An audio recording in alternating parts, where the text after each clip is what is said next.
Maria Gonzalez had always believed that keeping her head down and working hard would protect her from the darkness that surrounded her small border town of San Miguel. At 32 years old, she lived a quiet life in a modest adobe house with her teenage daughter Sofia and her aging mother Carmen. Every morning before dawn, she would walk 3 blocks to the local bakery where she worked as a cleaner, sweeping floors and washing dishes for barely enough money to keep food on their table. The town had changed over the years. What once was a peaceful farming community where everyone knew each other had slowly transformed into something much more dangerous. The Hernandez cartel had moved in 5 years ago, and with them came fear, violence, and a new set of rules that nobody talked about but everyone understood. Local businesses paid protection money. Young men disappeared in the night, and women learned to keep their eyes down when certain cars drove through the streets. Maria had managed to stay invisible to these dangerous men. She was not beautiful in the way that attracted their attention.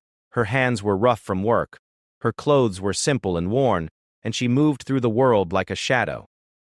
This invisibility had become her shield, protecting not just herself but her family from the chaos that had consumed so many others in San Miguel. But on a humid Tuesday evening in March, that carefully constructed invisibility would be shattered in the most unexpected way.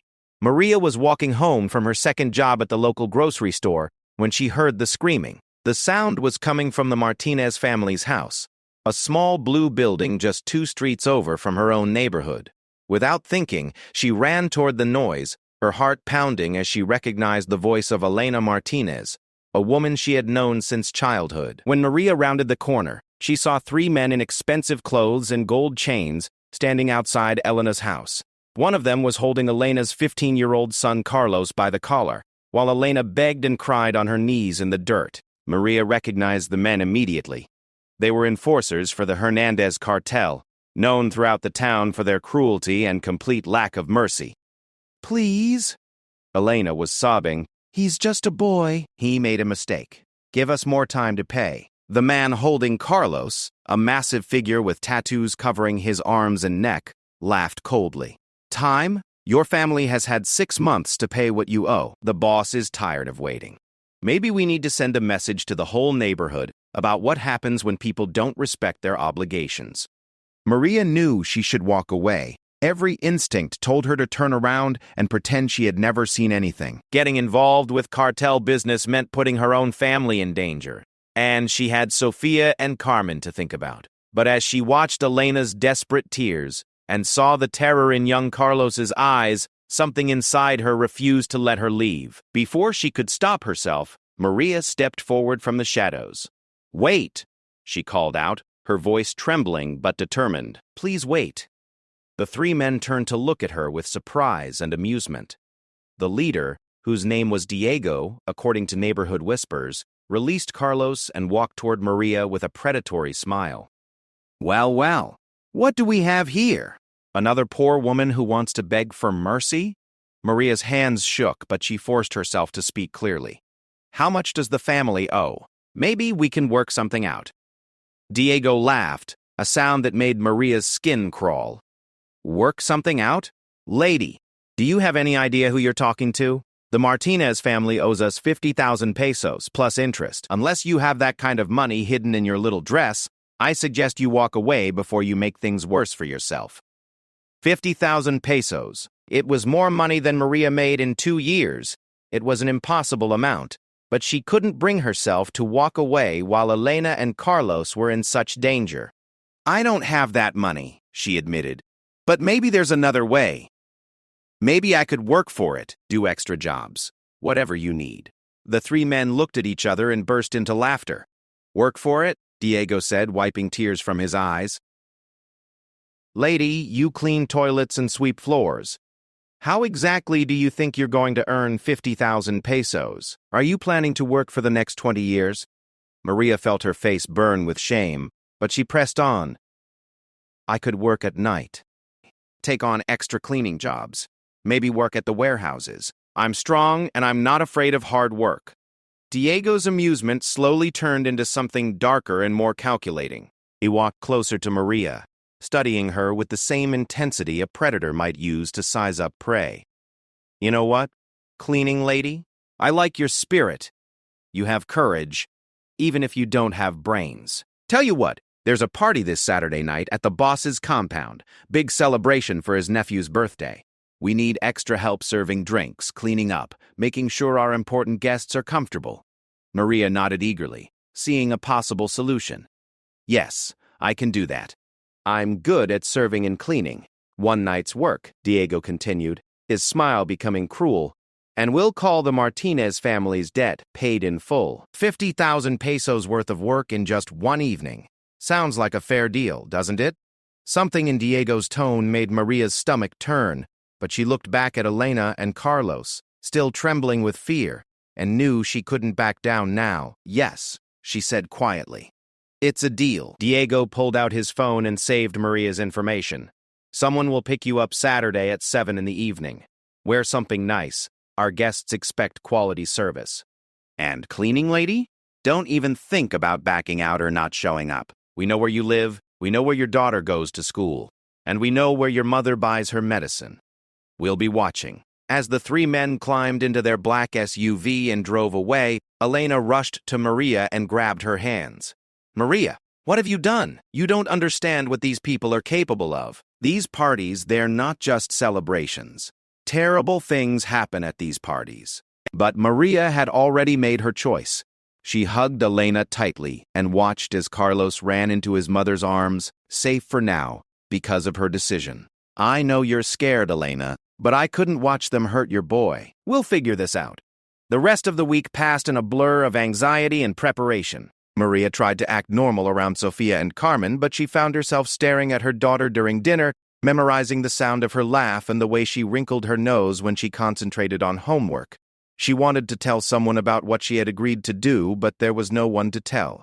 The police in San Miguel were either corrupt or too frightened to challenge the cartel, and her few friends would only beg her not to go, advice she couldn't afford to take. On Friday night, Maria lay awake, staring at the ceiling and thinking about her life. She had always been ordinary, forgettable, invisible. She had never done anything brave or important or memorable. But tomorrow night, she would walk into the most dangerous place in the entire region to save a family that wasn't even her own. For the first time in her life, Maria felt like she was doing something that truly mattered. Saturday evening arrived with ominous storm clouds gathering on the horizon. Maria put on her best dress, a simple black outfit she usually wore to church, and waited nervously by her front door. At exactly 7 o'clock, a sleek black car pulled up outside her house. The driver, a young man with cold eyes and expensive clothes, barely looked at her as she climbed into the back seat. The drive to the compound took 30 minutes through increasingly remote countryside. Maria watched the familiar sights of her town disappear, replaced by empty fields and dark mountains. When they finally arrived at their destination, Maria gasped despite herself. The compound was enormous, a sprawling mansion surrounded by high walls, guard towers, and enough luxury cars to stock a dealership. "Welcome to paradise, cleaning lady," the driver said mockingly as they passed through the heavily armed security checkpoint. "Hope you're ready for the time of your life." As the car pulled up to the main entrance, Maria could hear loud music and laughter coming from inside the mansion. Through the windows, she could see elegant people in expensive clothes drinking and dancing. Everything looked normal, even festive, but something in the air felt wrong. There was an undercurrent of tension and danger that made her skin crawl. A woman in a tight red dress and too much makeup met Maria at the entrance. "You must be the new girl Diego told me about. I'm Rosa, and I run the service staff for these events. Come with me and I'll show you what you need to do." Rosa led Maria through a maze of hallways filled with artwork, expensive furniture, and armed guards who watched their every move. "First rule," Rosa said quietly, "keep your eyes down and your mouth shut. Second rule, do exactly what you're told, when you're told, without asking questions. Third rule, forget everything you see or hear tonight. Your life and the lives of everyone you care about depend on following these rules. Do you understand?" Maria nodded, her throat too tight with fear to speak. "Good. Tonight's party is special. The boss's nephew is turning 25, and we have very important guests coming from Mexico City, Colombia, and other places. These are dangerous, powerful men who are not used to being told no or having their requests denied. Your job is to serve drinks, clean up messes, and be invisible unless someone specifically needs something from you. They entered a massive kitchen where dozens of workers were preparing food and drinks. The staff moved with nervous efficiency, and Maria noticed that many of them had the same frightened look in their eyes that she was sure showed in her own. Rosa handed her a small silver tray and pointed toward a door leading to the main party area. Start with table 7 by the windows. Those men have been drinking heavily, and they'll need fresh glasses soon. Remember, smile, serve, and get out of the way quickly. Maria took a deep breath and walked through the door into the party. The main room was even more impressive than what she had seen from outside. Crystal chandeliers, marble floors, and floor-to-ceiling windows that looked out over manicured gardens. At least 100 people filled the space, all of them dressed in clothes that cost more than Maria made in a year. She made her way carefully to table 7, trying to blend into the background as she had learned to do her entire life. The men sitting there were older, with hard faces and expensive suits. They were speaking in low voices about shipments and routes and payments, conversations that Maria pretended not to hear as she collected their empty glasses. For the first hour, everything went smoothly. Maria served drinks, cleared tables, and emptied ashtrays without incident. She began to hope that maybe the evening would pass without any real danger, that she could complete her work and go home to her family with the Martinez debt cleared and everyone safe. But as the night wore on and the guests became more intoxicated, the atmosphere in the room began to change. The laughter became louder and cruder, the conversations more explicit and threatening. Maria started to notice young women who were clearly not there by choice, women whose eyes held the same terror she had seen in Carlos Martinez earlier that week. She was clearing glasses from a table near the back of the room when she accidentally bumped into a man in a white suit. The collision caused her to spill water on his expensive shoes, and immediately the conversations around them stopped as everyone turned to look. The man in the white suit was someone Maria recognized from newspapers and television. Antonio Hernandez, the nephew whose birthday was being celebrated, and the heir apparent to the family's criminal empire. He was handsome in a cruel way, with perfectly styled hair and gold teeth that flashed when he smiled. But there was nothing warm or friendly about his expression as he looked down at his wet shoes. "Well, well," he said loudly enough for the entire room to hear. "It looks like our little serving girl has had an accident. How clumsy of her." Maria immediately dropped to her knees and began trying to dry his shoes with her apron, apologizing profusely. "I'm so sorry, sir. Please forgive me. I didn't mean to. Antonio interrupted, his voice dripping with false concern. "But you did mean to, didn't you? You saw me standing here, the guest of honor at my own birthday party, and you decided to humiliate me in front of all my friends and business partners." The room had gone completely silent now. Maria could feel the eyes of every person in the room watching this confrontation, and she knew with growing horror that this was not going to end with a simple apology. "Please," she whispered, still on her knees. "It was an accident. I would never deliberately." Antonio grabbed her chin and forced her to look up at him. "You know what I think. I think you don't have proper respect for your betters. I think you need to learn some manners. And lucky for you, I'm in a teaching mood tonight." The silence in the room was deafening as Antonio Hernandez held Maria's chin, his grip tight enough to leave bruises. The music had stopped, and even the waiters and kitchen staff had emerged from the shadows to witness what was about to unfold. Maria's heart hammered against her ribs as she realized that her simple mistake had transformed her into the evening's entertainment. "Stand up," Antonio commanded, his voice carrying the authority of someone who had never been disobeyed. Maria struggled to her feet, her legs shaking so badly she could barely maintain her balance. The black dress that had seemed appropriate for church now felt woefully inadequate in this room full of predators. Antonio walked slowly around Maria, examining her like she was livestock at a market. "Ladies and gentlemen," he announced to the room, his voice filled with theatrical amusement, "we have a special guest tonight. This is Maria. She's what we call a simple woman from our little town. She works cleaning toilets and scrubbing floors, and tonight she's here to work off a debt. Cruel laughter rippled through the crowd. Maria kept her eyes fixed on the marble floor, trying to disappear into herself the way she had learned to do as a child when her father would come home drunk and angry. But there was no hiding here, no escape from the dozens of eyes that studied her with predatory interest. The thing about simple people, Antonio continued, beginning to circle her again, is that they don't understand their place in the world. They think they can bump into their betters, spill drinks on expensive shoes, and just apologize their way out of consequences. But life doesn't work that way, does it? The crowd murmured its agreement. Maria caught glimpses of the faces watching her. Men in expensive suits with cold eyes. Women in designer dresses who looked at her with disgust and amusement.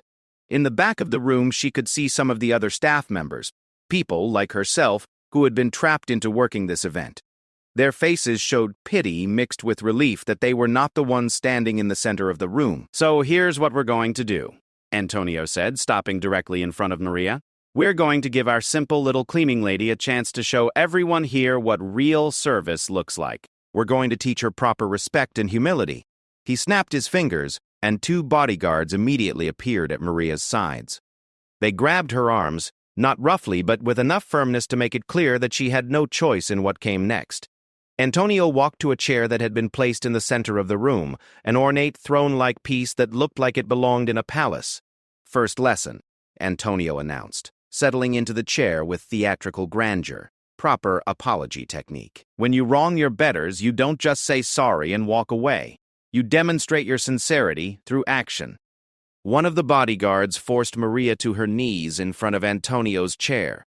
The marble floor was cold and hard against her kneecaps, and she could feel the humiliation burning through her like acid. Around the room, people were taking out their phones, recording the scene for their own amusement, or perhaps to share with others later. "Now," Antonio said, extending his still damp shoe toward Maria's face, "you're going to clean my shoe properly, with your tongue, and you're going to thank me for the privilege of serving me." The room erupted in laughter and cheers. Maria closed her eyes, fighting back tears and nausea. She thought about Sofia doing homework at the kitchen table, about her mother Carmen knitting in her favorite chair, about Elena Martinez hugging her son Carlos in relief. She had come here to save a family, and now she was learning the true price of that salvation. "What are you waiting for?" Antonio demanded. "Don't tell me you're having second thoughts now. Remember, we know exactly where your little girl goes to school. Sweet Sofia, isn't it? 15 years old? Very pretty, from what I hear." The threat against her daughter cut through Maria like a knife. She opened her eyes and leaned forward, her hands trembling as she reached for Antonio's shoe. But before she could complete the degrading act, a voice cut through the laughter. "That's enough." Everyone turned toward the voice. Standing in the doorway was an older man in an impeccably tailored suit, Carlos Hernandez, Antonio's uncle and the head of the entire criminal organization. He was smaller than Maria had expected, with gray hair and intelligent eyes, but his presence immediately changed the energy in the room. Even Antonio seemed to shrink back into his chair. "Uncle Carlos," Antonio said, his voice losing some of its confidence, "we were just having a little fun. Teaching this woman some manners." Carlos walked slowly into the center of the room, his eyes taking in the scene, Maria on her knees, the laughing crowd, the phones recording everything. His expression was unreadable, but something in his calm demeanor was more frightening than Antonio's theatrical cruelty. "Fun," Carlos repeated quietly. "Is that what we call it?" He stopped in front of Maria and studied her face for a long moment. "Stand up, woman." Maria struggled to her feet, her legs weak from kneeling and from fear. Carlos continued to examine her, and she had the strange sensation that he was seeing something in her that the others had missed. "What's your name?" he asked. "Maria Gonzalez, sir." "And why are you here tonight, Maria Gonzalez?" Maria glanced nervously at Antonio, unsure if she was supposed to answer. Carlos noticed her hesitation, and his voice became even quieter, which somehow made it more threatening. "I asked you a question, Maria. Answer me." I made a deal with your men, sir, to work off a debt for the Martinez family. Elena Martinez and her son. They owed money and couldn't pay, so I agreed to work one night to clear their debt. Carlos raised an eyebrow. You volunteered to work off someone else's debt? Someone who isn't even related to you? Yes, sir. Why would you do such a foolish thing? Maria took a shaky breath. Because Carlos Martinez is just a boy, sir, and his mother Elena has been my friend since we were children. They made a mistake, but they don't deserve to suffer for it. Not like that. The room had gone completely silent again, but this time the silence felt different. Carlos studied Maria's face for what felt like an eternity before turning to address his nephew. Antonio, he said, his voice carrying a note of disappointment that made the younger man flinch. Do you know what separates us from the animals? What makes us civilized men instead of common thugs? Antonio looked confused and slightly panicked. Uncle, I don't understand what you mean. Respect, Antonio, not fear. Any fool with a gun can inspire fear. Respect. Real respect comes from understanding power, knowing when to use it and when to show restraint. What you've done tonight shows neither power nor restraint. It shows weakness. The criticism stung Antonio visibly, and Maria could see anger flashing in his eyes. Uncle, this woman disrespected me in front of our guests. She needed to learn her place. Her place? Carlos laughed, a sound completely devoid of humor. This woman volunteered to walk into a room full of armed criminals to save a child who isn't even her own son. She knew the dangers, she knew what could happen to her, and she came anyway. That takes more courage than anything I've seen from you in your 25 years.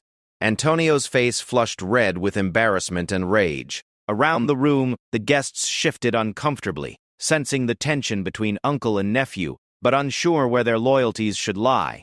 Maria remained frozen in place, afraid that any movement might draw attention back to her and restart the humiliation. Carlos turned back to Maria, his expression thoughtful.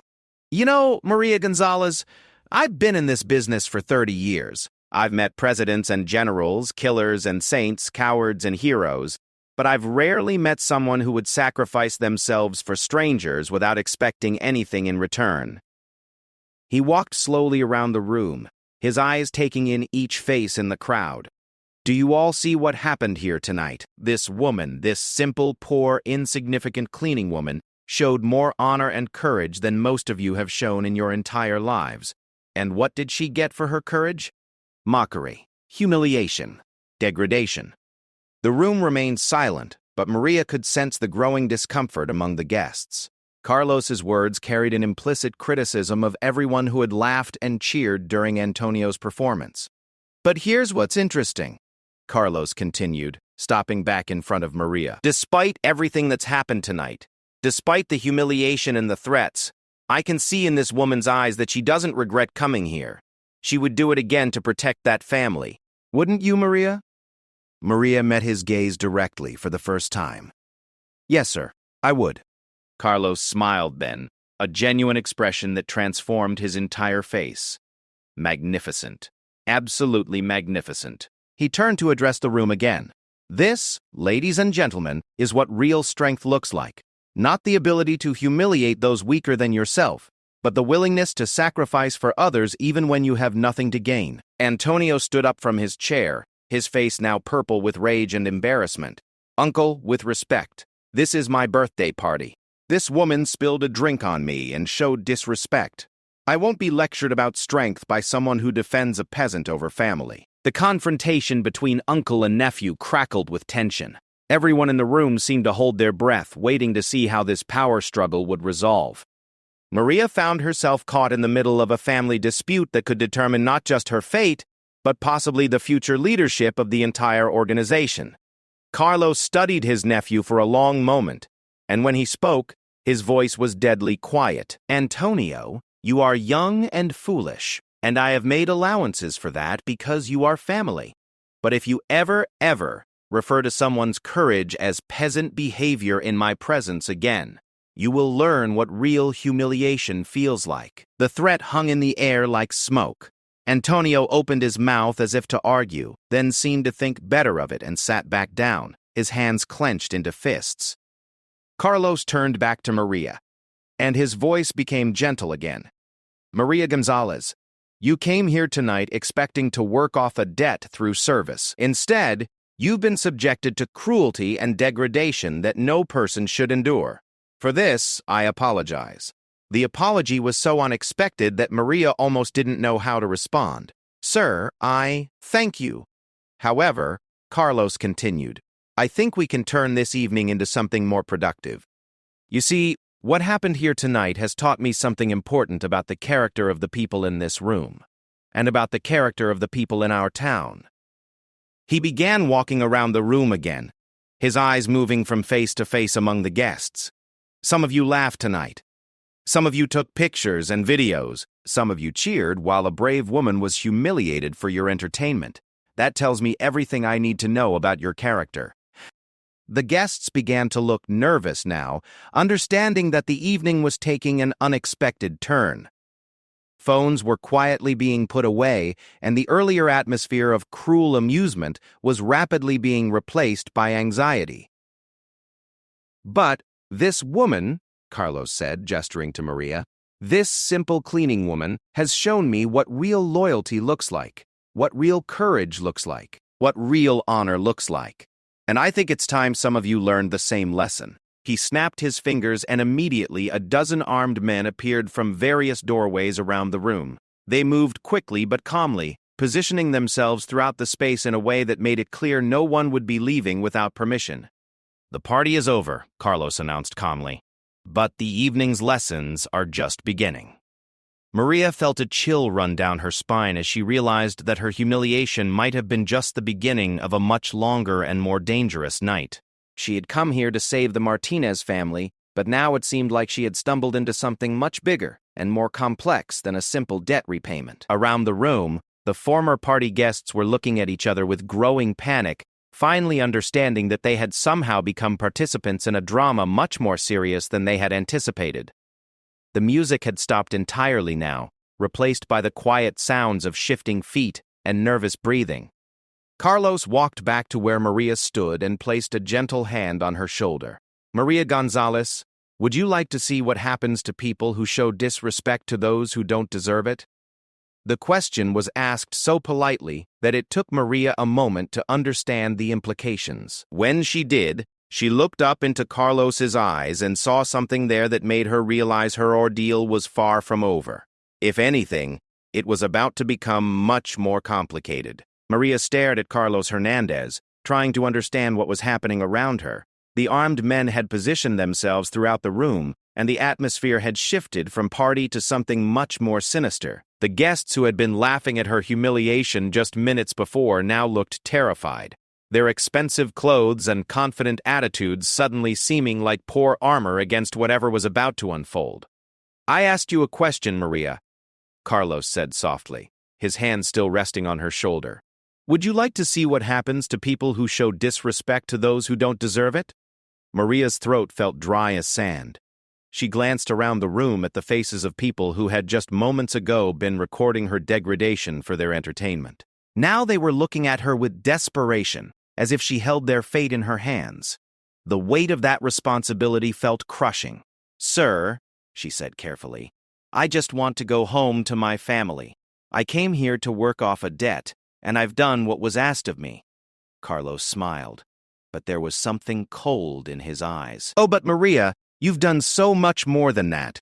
You've shown everyone in this room what real character looks like. And now you have the opportunity to show them what real power looks like, too. He gestured to one of his men, who immediately brought over a chair and placed it in the center of the room where Antonio's throne had been. Please, sit down. Make yourself comfortable. Maria hesitated, sensing a trap, but unsure what choice she had. Slowly, she lowered herself into the chair, acutely aware that she was now positioned exactly where Antonio had been when he was humiliating her. The reversal of positions was clearly intentional, though she didn't yet understand what Carlos was planning. Now then, Carlos announced to the room, let's talk about respect and consequences, and the difference between strength and cruelty. He walked slowly around the room, his eyes examining each guest. Many of them were powerful people in their own right, drug distributors, money launderers, corrupt officials, and wealthy individuals who did business with the cartel. But under Carlos's scrutiny, they all looked like frightened children. "Maria," Carlos said, stopping in front of a middle-aged man in an expensive suit. "This is Señor Rodriguez. He owns 3 banks in Mexico City and has helped us move millions of dollars over the years. Tell me, Señor Rodriguez, did you enjoy watching this woman's humiliation tonight?" Rodriguez's face had gone pale. "Don Carlos, It was just entertainment." "I meant no harm." "Entertainment," Carlos repeated thoughtfully. "You found it entertaining to watch a brave woman be degraded for trying to save a child. Is that the kind of man you are, Rodriguez?" The banker looked desperately around the room, seeking support or escape, but found neither. "Please, Don Carlos, I apologize if I offended you. I was just following the lead of others." Carlos turned back to Maria. "What do you think, Maria? Should we accept Señor Rodriguez's apology?" Maria felt sick to her stomach. She was beginning to understand that Carlos was putting her in the position of judge, making her complicit in whatever punishment he was planning to inflict. But she also knew that refusing to participate might mean death for herself and danger for her family. "I think," she said quietly, "that everyone makes mistakes, and that forgiveness is possible when people are truly sorry." Carlos nodded thoughtfully. "Wise words. But how do we know when someone is truly sorry, Maria? How do we separate real remorse from empty words meant to avoid consequences?" Before Maria could answer, he snapped his fingers again. 2 of his men immediately moved to stand behind Rodriguez, making the banker's knees buckle with fear. "Señor Rodriguez, would you like to demonstrate your sincere remorse to Maria?" Rodriguez dropped to his knees without being forced, his expensive suit wrinkled and stained with sweat. "Please, Maria," he begged. "I'm sorry." "I'm truly sorry for laughing at you. I have daughters your age, and I would never want them treated the way you were treated tonight."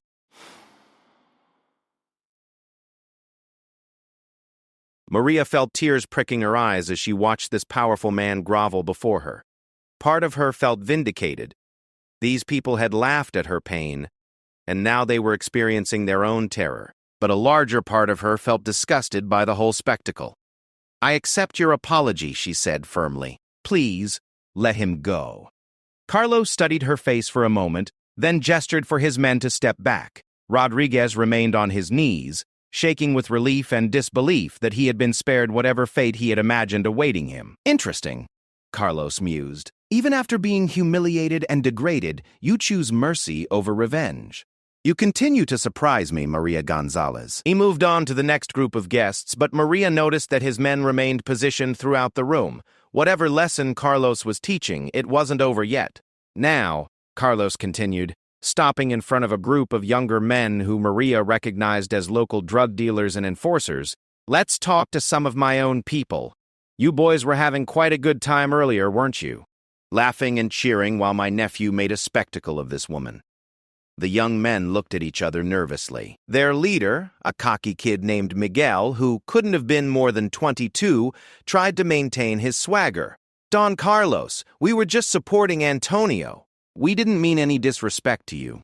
"Supporting Antonio," Carlos repeated, "by encouraging him to humiliate a woman who showed more courage in one night than you've shown in your entire lives?" Miguel's confidence began to crack. We were just following orders, sir."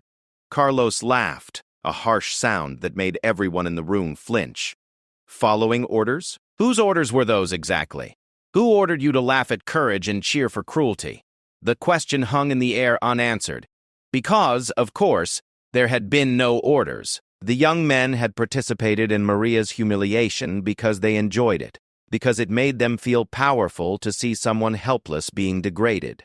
"Maria," Carlos said, turning back to her, "these boys work for me. They're supposed to represent my organization in our community. They're supposed to command respect through strength and honor, not through bullying innocent women. What do you think should be done about that?" Maria felt trapped. She could sense that Carlos was building towards something, using her as both a symbol and a weapon in some larger game she didn't understand.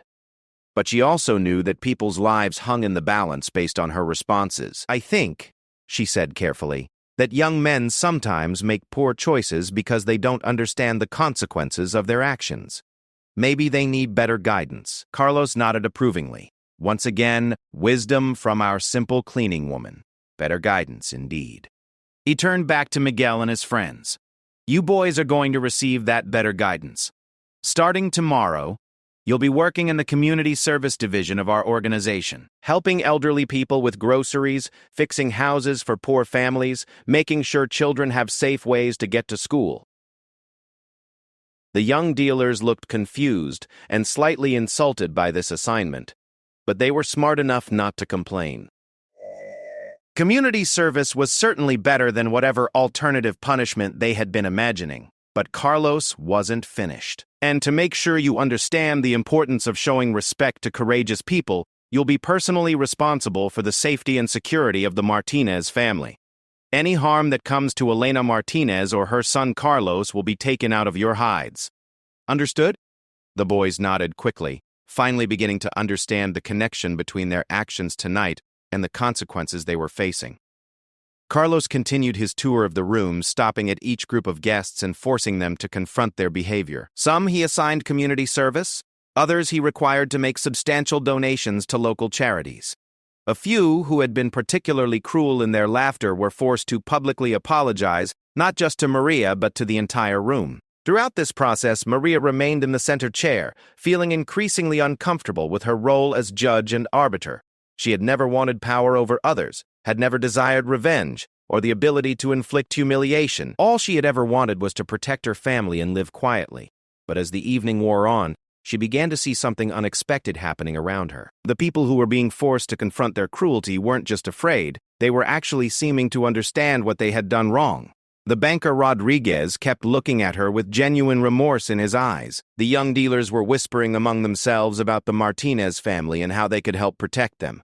Finally, Carlos came to the most difficult person in the room, his own nephew, Antonio, who had remained sitting in sullen silence throughout the entire proceedings. The confrontation between uncle and nephew would clearly determine not just Antonio's fate, but possibly the future direction of the entire organization. Antonio, Carlos said, his voice carrying a sadness that hadn't been present when dealing with the others. You've watched tonight as everyone else in this room was forced to confront their behavior. You've seen them apologize, accept responsibility, and commit to making amends. Do you have anything you'd like to say? Antonio looked up at his uncle with a mixture of defiance and uncertainty. Maria could see the internal struggle playing out on his face, the desire to maintain his pride warring with the recognition that his uncle held his future in his hands. Uncle, Antonio said finally, I don't understand what's happening here. This woman embarrassed me in front of our guests and business partners. I responded appropriately to maintain our reputation and command respect. Isn't that what you've always taught me? Carlos closed his eyes for a moment, and Maria could see the disappointment and frustration on his face. When he opened them again, his voice was heavy with sadness. No, Antonio, that's not what I taught you. That's what you chose to learn. He walked over to where Maria sat and placed his hands on the back of her chair. This woman didn't embarrass you, Antonio. She accidentally spilled water on your shoe. A normal person would have accepted her apology and moved on. A strong person might have even helped her clean up the spill. But you chose to see accident as intentional disrespect because it gave you an excuse to exercise power over someone helpless. Antonio's face flushed red again, but this time Maria could see pain mixed with the anger. I was defending our family's honor. Honor? Carlos's voice rose for the first time that evening. You think there's honor in humiliating a woman who sacrificed herself to save a child? You think there's strength in forcing someone to grovel while a room full of people records it for entertainment? The uncle and nephew stared at each other across a gulf that seemed to be widening with every word. Maria realized she was witnessing more than just a family argument. She was seeing a fundamental disagreement about what kind of organization the cartel should be, what values it should represent. Maria, Carlos said suddenly, I want you to understand something. What happened to you tonight was wrong. Completely, unforgivably wrong. And it happened because I have failed in my responsibility to teach proper values to the people who work for me. He walked around to face her directly. You came here tonight expecting to work off a debt through honest labor. Instead, you were subjected to cruelty and degradation. But you've also shown everyone in this room what real strength looks like. The question now is, what do we do with that lesson? Maria looked into Carlos's eyes and saw something she hadn't expected, genuine respect and admiration. But she also saw calculation, and she began to understand that her ordeal tonight might not be ending so much as transforming into something else entirely. "Sir," she said quietly, "I just want to go home to my family. I want to know that the Martinez family is safe, and I want to return to my normal life." Carlos smiled sadly. "I'm afraid, Maria Gonzalez, that your normal life ended the moment you walked into this room tonight. You've seen too much, learned too much, and impressed too many people to simply go back to cleaning floors and being invisible." The word sent a chill through Maria's heart. She had saved the Martinez family, but in doing so, she might have doomed herself to a different kind of captivity. The question was whether Carlos saw her as an asset to be used or a problem to be solved. The weight of Carlos's words settled over Maria like a heavy blanket. She had walked into this mansion as a simple cleaning woman trying to save a neighbor's family, but the events of the evening had transformed her into something else entirely. She could see it in the way everyone in the room now looked at her, not with the dismissive indifference she was used to, but with a mixture of respect, fear, and curiosity. "What do you mean?" Maria asked, though part of her already feared the answer. Carlos gestured around the room at the assembled guests, all of whom were watching the conversation with intense interest. "Maria, look at what happened here tonight. A woman that everyone dismissed as insignificant managed to expose the true character of every person in this room. You've seen how they react under pressure, how they treat those they perceive as beneath them, and how they respond when forced to confront their own cruelty." He walked over to a window that looked out over the compound's grounds. "That kind of insight is invaluable in my line of work. The ability to see through people's masks and understand their true nature, that's a gift that most people don't possess." Maria felt a growing sense of dread. "Sir, I don't want to be involved in your business. I have a daughter and a mother to care for.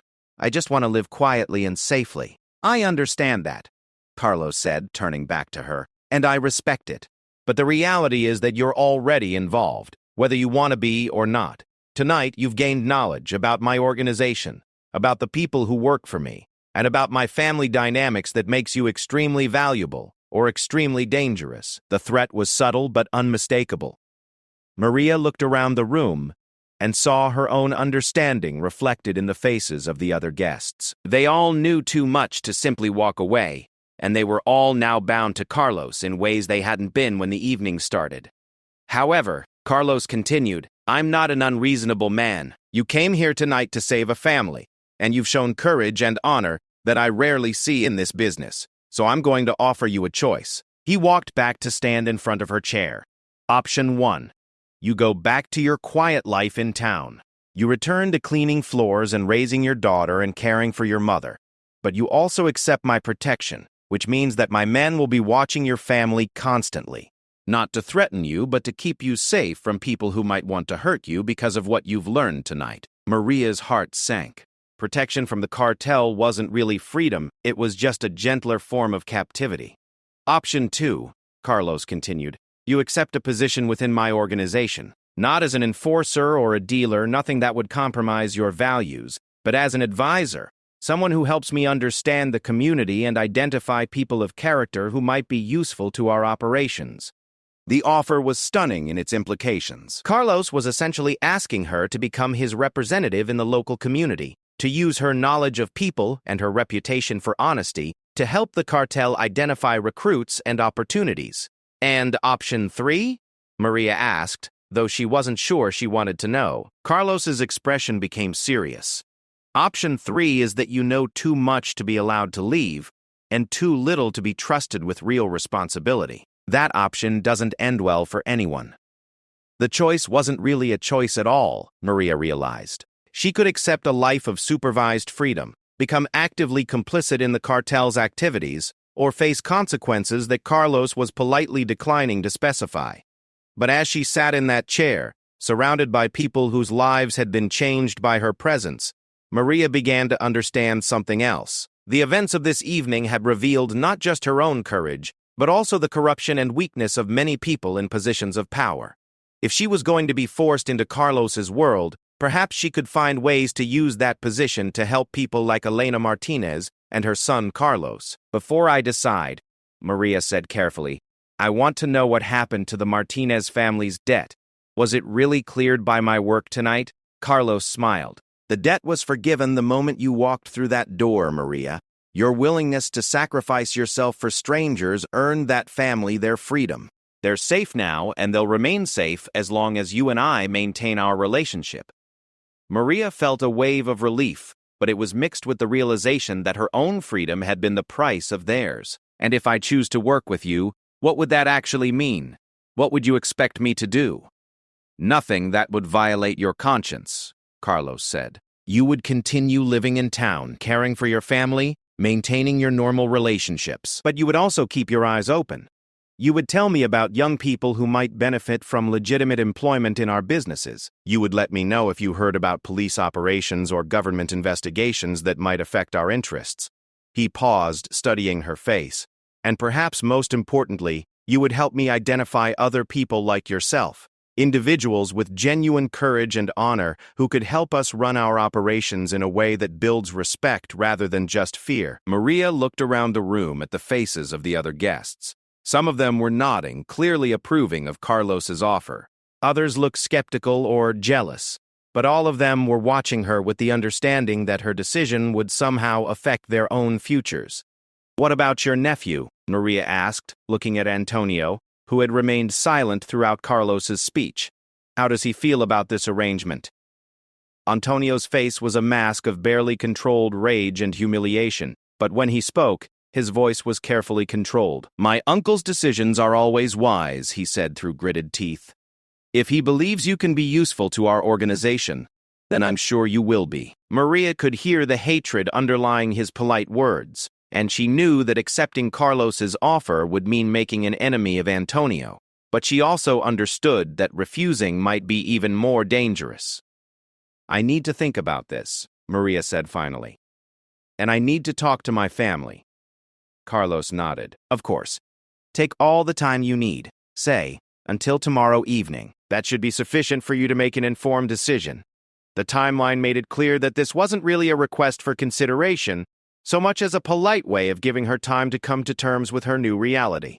In the meantime, Carlos continued, I think it's time for tonight's gathering to come to an end. Everyone has learned valuable lessons about respect, honor, and the consequences of their actions. I trust these lessons won't be forgotten. At his signal, the armed men began escorting guests toward the exits. The party atmosphere from earlier in the evening was completely gone, replaced by a solemn understanding that something fundamental had changed for everyone involved. As the room gradually emptied, Maria remained in her chair, trying to process everything that had happened. She had come here as a victim, been humiliated and degraded, but had somehow emerged as a person of influence and power. The transformation was dizzying and terrifying. Maria, Carlos said, approaching her as the last of the guests were let out, there's something else you should know. The story of what happened here tonight is going to spread throughout the region. People are going to hear about the cleaning woman who walked into a cartel party and emerged as someone worth respecting. That reputation will protect you, but it will also make you a target. Maria stood up from the chair, her legs still shaky from the evening's events. A target for whom? Other organizations who might want to use you against me. Government officials who might want to recruit you as an informant. Even some of my own people who might see you as a threat to their positions. The list of potential enemies seemed overwhelming. Then why make this offer at all? Why not just let me disappear back into my normal life? Carlos smiled sadly. Because, Maria Gonzalez, you've already proven that there's nothing normal about you. Tonight you showed courage that most of my soldiers don't possess. You showed mercy when offered the chance for revenge. You showed wisdom in situations where most people would have panicked. He walked toward the door, then turned back to face her. Those qualities are rare in my world.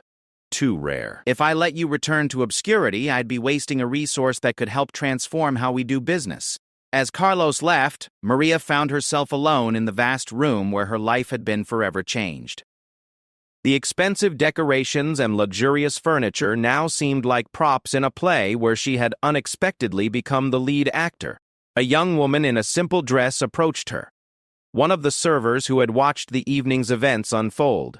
"Senora," she said quietly, "a car is waiting to take you home." The ride back to town passed in silence. Maria stared out the window at the familiar landscape, knowing that she was seeing it with different eyes now. The small houses and quiet streets that had once represented safety and anonymity now seemed vulnerable and exposed.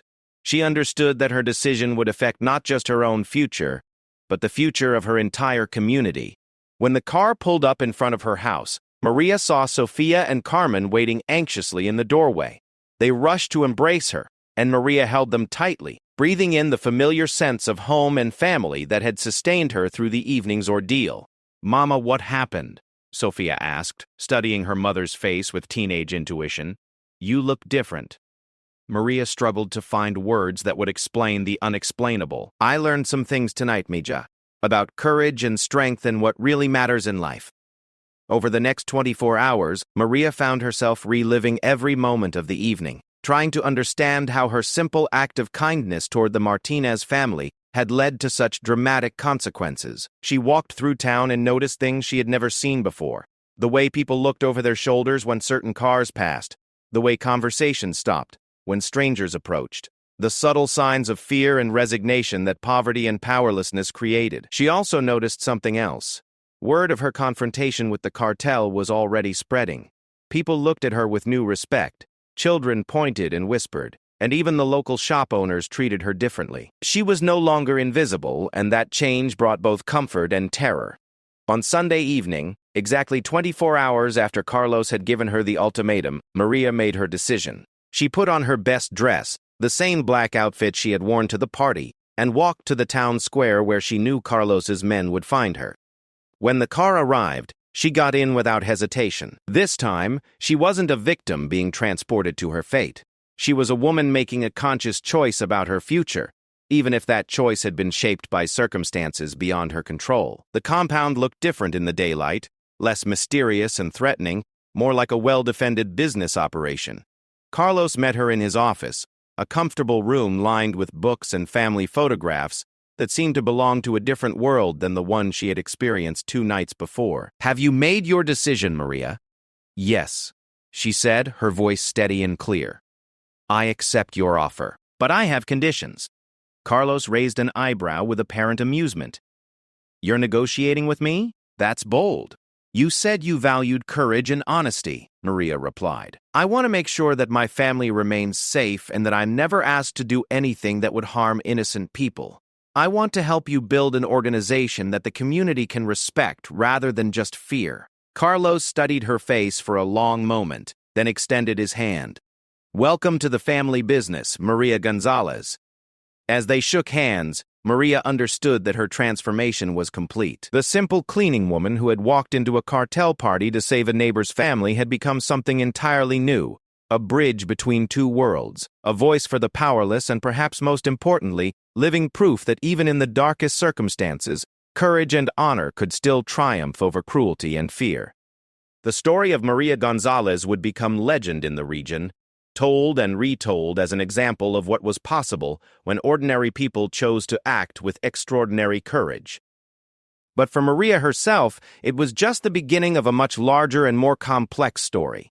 One that would test her values, challenge her assumptions, and ultimately determine whether she could use her newfound position to create real change in a world that had always seemed beyond the reach of people like her. In the months that followed, Maria would discover that accepting Carlos's offer was easier than living up to the responsibilities that came with it.